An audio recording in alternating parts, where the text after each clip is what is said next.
If your favorite website's account disappeared tomorrow, what would you actually own once it's gone? It certainly wouldn't be your followers nor your posts. It wouldn't be your messages or your audience either. It would just be absolutely nothing. And that's the uncomfortable truth about the modern internet.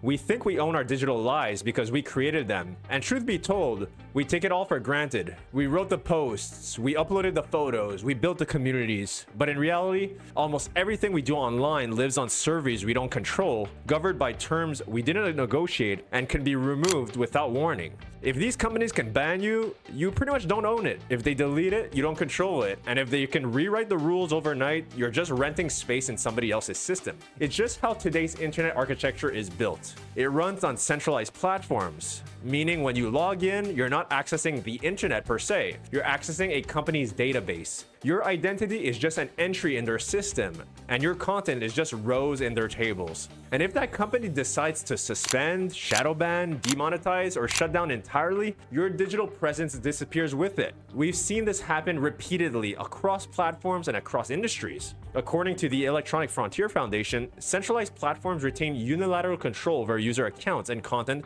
through their terms of service, meaning access can be revoked at any time, often with little transparency or recourse. At that point, it's no longer about ownership. It's dependency on big tech companies, and most people don't realize how deep that dependency goes. Your messages, pictures, and content history are all stored on corporate servers. Even your login credentials often tie back to centralized identity providers. The entire stack is built on permission.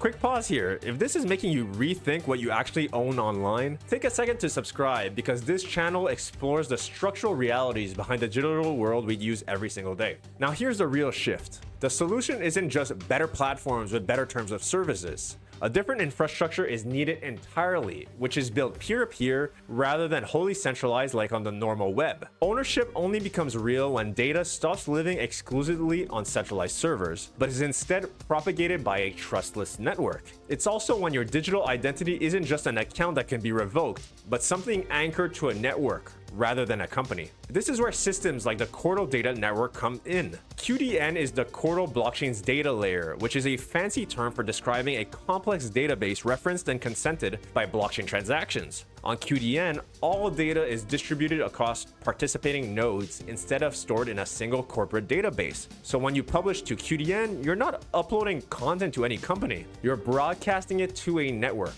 The data propagates across the nodes, making it pretty much impossible for any third parties to erase or censor anything. Your name becomes an on-chain identity, and your content becomes part of a distributed ledger of history. It's no longer about hype, it's about architectural ownership. So instead of asking a platform for permission to exist, you publish directly to the network itself. That changes the power dynamic completely. Now, this doesn't mean nothing could ever go wrong. It doesn't mean responsibility disappears, but it does mean you're no longer entirely dependent on a single corporation's infrastructure for your digital existence. And that's the fundamental shift most people miss when they talk about Web3. It's not about speculation. It's about ownership at the data layer. If you want to explore what that feels like to participate in a network where your data isn't just rented space on somebody else's server, install Qortal and experience QDN for yourself. Because until you control the infrastructure your content lives on, you don't really own anything online. So visit Qortal.dev/downloads, install it today, and I'll see you in the next video.